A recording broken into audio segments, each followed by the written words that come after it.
So they can buy these condos That is correct. and live in them. Correct. Okay. And they're actually, you can take virtual tours right now to see what they will look like. They will be amazing once they're brought to fruition. And then I do believe that all of them have already been accounted for. People have already signed up to have those housing units. They will also build a development across the street on a piece of land that they own, and it will have retail space on the bottom floor as well as units above. So it's going to be a great project when it's all completed.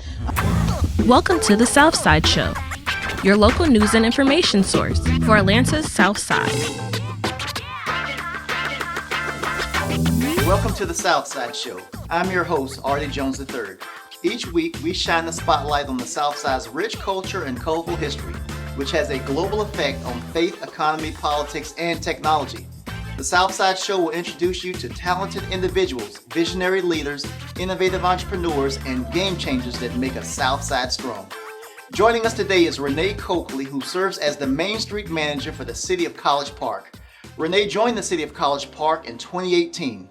Renee manages the daily operations of the Main Street and Virginia Avenue corridor area and cultivates a cooperative climate between downtown businesses and public officials. Renee, welcome to the Southside Show. Thank you for having me. All right. Well, Renee, I'm very excited to interview with you this morning. Tell me a little bit about your background and where you're from. Okay, I'm originally from the city of New York, Queens. I grew up there and moved to Georgia after graduating high school. Like Queens, New York? Queens, New York. I don't hear it in your voice. Sorry, it's gone. It's gone? So how long were you in Queens? So I grew up there. I was raised until I was 18 years old, and then I moved to Georgia. My parents were from Buena Vista, Georgia, a small town originally, and they decided they wanted to retire and build a home on their land, and that's what they did. So I moved to Georgia. I went to Albany State for a little bit, and then married my husband, who's in the military, and then we traveled the United States and other countries as well. Wow. Okay, so you're a well-traveled person. Pretty much, yes. Okay, so tell me a little bit about your family life. So, and like I said, my husband and I have been married, for 32 years now. 32 years. 32 years. Happy years. Happy years. Happy years. Happy years. Yeah, you're on camera. This is going to be... Happy years, yes. And we have 3 grown children, 3 adult children. Our oldest actually is in Alaska. He lives in Alaska. Okay. Our youngest is in the military. He's stationed in Guam right now. And then our daughter, who's sandwiched in the middle, just got married and lives in Chattanooga, Tennessee. And we're expecting our first grandchild in June this year. Oh, congratulations. Thank you. All right. So tell me, how did you end up working in local government in the first place? Tell me a little bit about your background there. Okay. Being a military wife, there are many changes that you have to be adaptable to. And so you kind of fill in jobs in the areas that you are. And so my resume is pretty extensive. I've done a plethora of things during my life. But when we moved to Kings Bay, Georgia, that was one of the last areas where my husband was. And I took a position through the Chamber of Commerce there at the city of St. Mary's. And I worked, I was actually a temporary position. I worked at the Chamber of Commerce, and through that position, I was introduced to, at that time, the Economic Development Director for the city of St. Mary's, and was offered the position as the Main Street Coordinator at that time. And filled that position, worked for the city of St. Mary's for about 12 and a half years. And then the position for College Park became available, and it was a little step up in my field, and it was advancement for me. So I decided to pack up and move to the big city. Okay, so I'm here looking at your bio. You have a very extensive bio.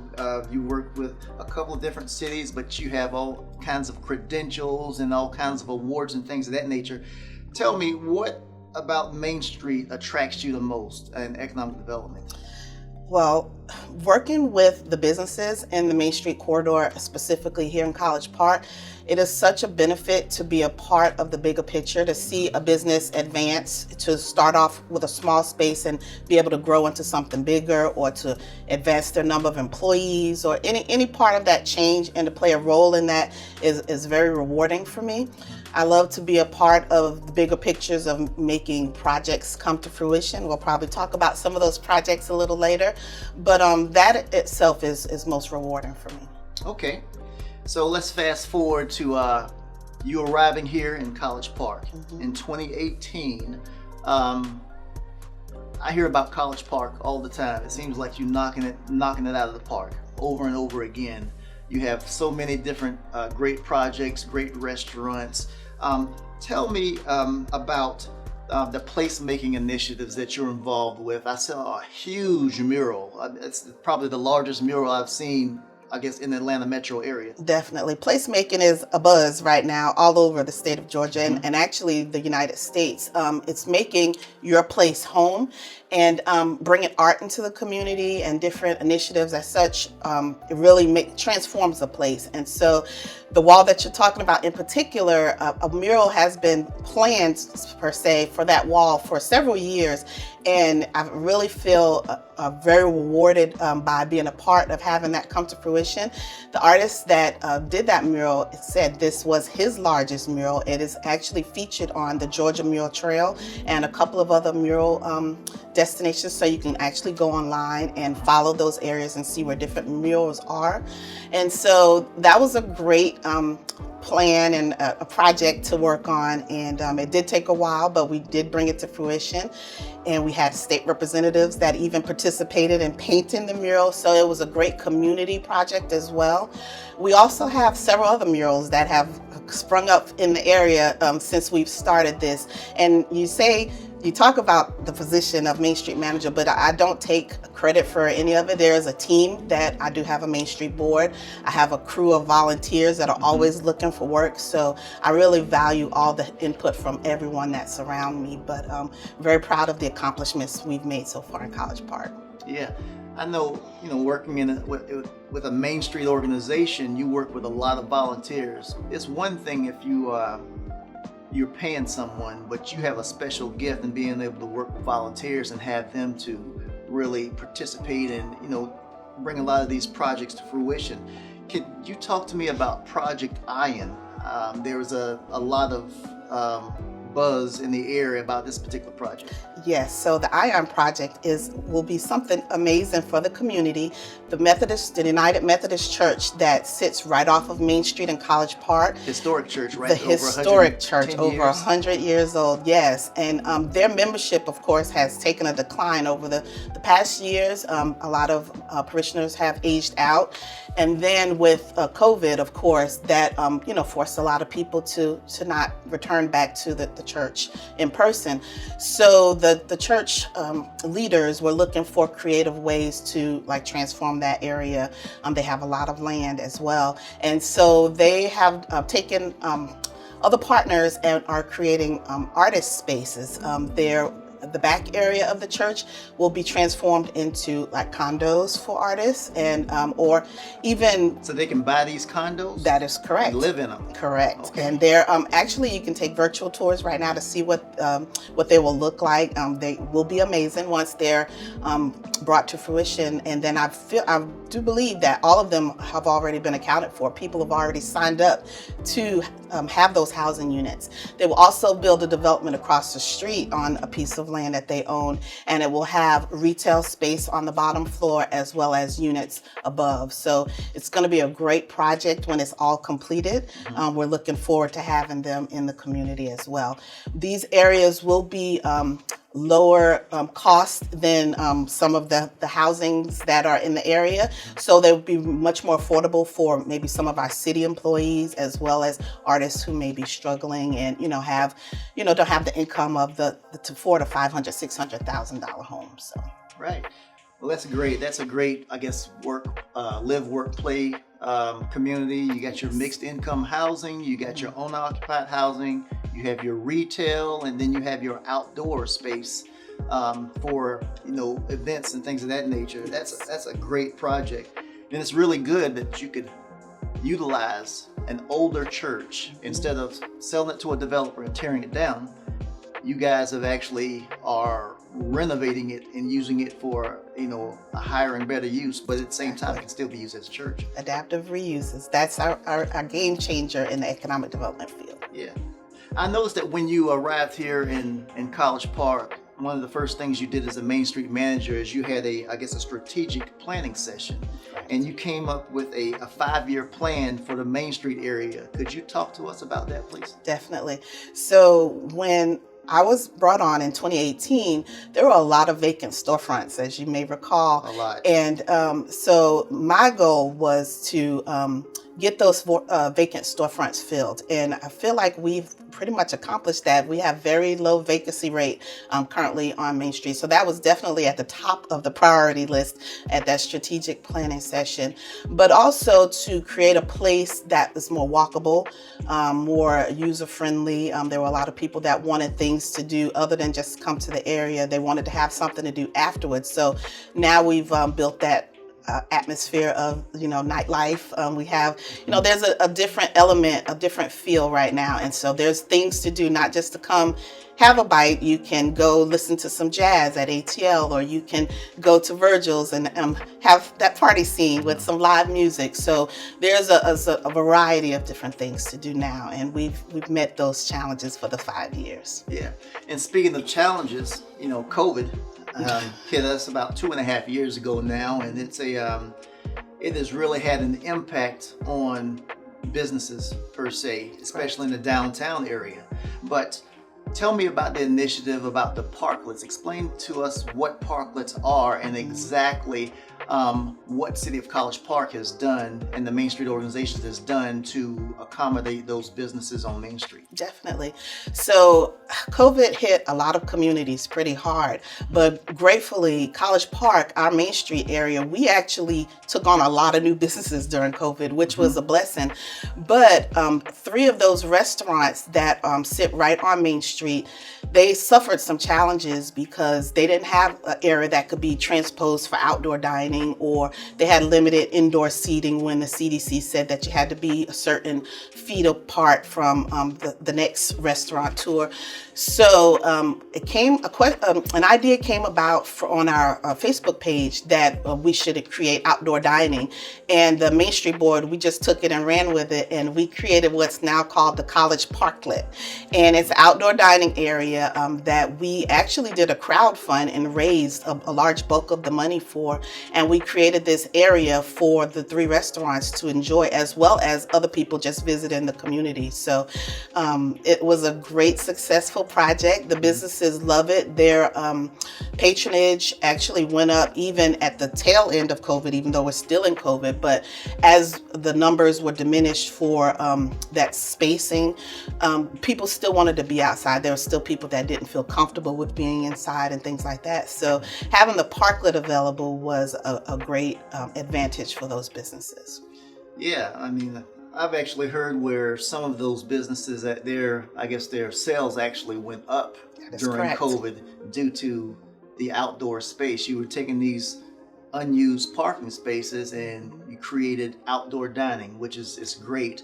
I think it's always great. And one thing I've learned about College Park, especially in the area where these parklets are located, is that as I'm walking down the street and I see people dining outside and inside, it's like, I'd say 85-90% of the people there are not from College Park. I don't know them. And College Park is a very small town, as you know. So apparently the word is getting outside the community. Whatever you and the Main Street Board are doing and all the volunteers, we would keep up the good work. Appreciate it. So tell me a little bit about the people that you work for, the Main Street Board and anyone else. Okay, so right now we have our chairman is actually a restaurant owner on Main Street, and then our vice chair is a local resident who is one of our hardest chargers. She has all of these fundraising ideas, and actually the crowdfund was her idea, and we raised a large amount of money for the parklet. And then we have another board member who owns a shoe repair store on Main Street, and then another board member who owns the only coffee shop in College Park. So it's a diverse board. We're always looking for additional volunteers. Our board is structured. It's each council member and the mayor has an appointee to the board, but then we can have ex officio members as well. The more opinions, the more ideas, the better, and then we fine tune it to make it something great for our area. So. Okay, all right. And let's get to the really good part. The great restaurants that are in College Park, Main Street. Um, there's a fantastic variety of restaurants. I have to really, I'm trying to be good this year, the new year and everything, but I just can't keep myself away from these restaurants. Tell us, how did you go about trying to attract these restaurants, and tell me whether you think the secret to the success of these Main Street restaurants are? So some of the restaurants were recruited, but I can tell you that with the I guess our notoriety of College Park, so many people have contacted us and wanted to be a part of something great. They see College Park is on the move, and they want to be a part. And so that has really been a blessing. And then also the restaurant community is kind of tight knit. And so like our chairman of the Main Street Board owns the Corner Grill, and he talks to the owners at Virgil's. And so they kind of network. And when we do have a space, they say, well, we know this guy over in whatever so-and-so area, and then give them a call and say, hey, you want to be a part of this, and so that's kind of how it kind of works. But like I said before, we don't have much space left, so if there are any restaurants interested, just give me a call and we'll see where we can put you. But we do have a diverse. We have all the way from Ethiopian to Chinese to barbecue. It's just a very diverse mix, and we're just excited and looking for great things to come. All right, well, good. And along with these, when I first moved here to College Park, like I said, there were a lot of empty storefronts. A lot of restaurants were vacant, and the restaurants that were there some of them were struggling. You had a few successful ones. But now, all the restaurants are, like I said, all the storefronts are filled up. But with that came parking issues. So tell us, what is the City of College Park doing, or what have they done to address the parking issues? You can't find a parking space on Main Street, but there are parking alternatives available. Correct. I've heard in several trainings or meetings that I've been to that cities don't have parking issues. If you have a lot of parking, that means your businesses are successful. And so we're excited that our businesses are successful. So as a city, we have implemented some ways to try to educate people of other areas to park. We have over 400 parking spaces downtown College Park, but all of them are not located right on the main street. So we have added signage. We've added banners with arrows pointing to the public parking areas. We've created parking spaces by painting lines on the ground. So we've done a lot of creative things. Hopefully in the future, maybe down the road, we may have to look at a parking garage if we continue the success rate that we're going into. But at the current moment, we have an ample amount of parking for the businesses. We just need to educate of where those parking spaces are. Yeah. And talk to us a little bit about this new development that's coming up, coming online, that's right behind the Main Street area, the 6 West development. How will the 6 West area be able to complement Main Street, and Main Street complement 6 West? Okay. And what is 6 West? 6 West is a wonderful development that is coming to the City of College Park. It is will be adjacent to the College Park Golf Course. There will have different nodes. That will be an entertainment area. There will be a housing area. There will be a business district. And so there's a corridor. One of the streets that ties Main Street, which is Columbia Avenue, is going to be one of the main thoroughfares into the 6 West development. We'll have like small businesses will be implemented along that thoroughfare to drive into the 6 West development. And so those will be your more mom and pop type businesses, but they will have a space for them to develop. And then once you get into the development, there'll be your larger branded items. But it's going to be a large tie, a great tie for the community. It will benefit Main Street, as well as Main Street will benefit the 6 West development. Like I said, that will be a thoroughfare, so people have to come down Main Street to get to 6 West from that section of the community. So yeah, I look at 6 West being kind of the development that's between the GICC and the Main Street area that kind of ties it all together. And the development which has residential development in it, offices, retail, hotels, restaurants, shops. It just seems as though that 6 West Development is gonna be more of what Main Street already is. It's gonna be a duplication of that, but just a more concentrated mass of Correct. development. So looking forward to hearing some big things from the Main Street organization. So tell me, I know that a lot is going on in Main Street, which is positive. What kind of constraints right now does Main Street have? I would just say budget, money. We just need more money to do more great things. I say that though with a little hesitation because the community has really seen the benefit of the Main Street organization within the last couple of years, and they're just willing to open their pocketbooks and put their money where their house is.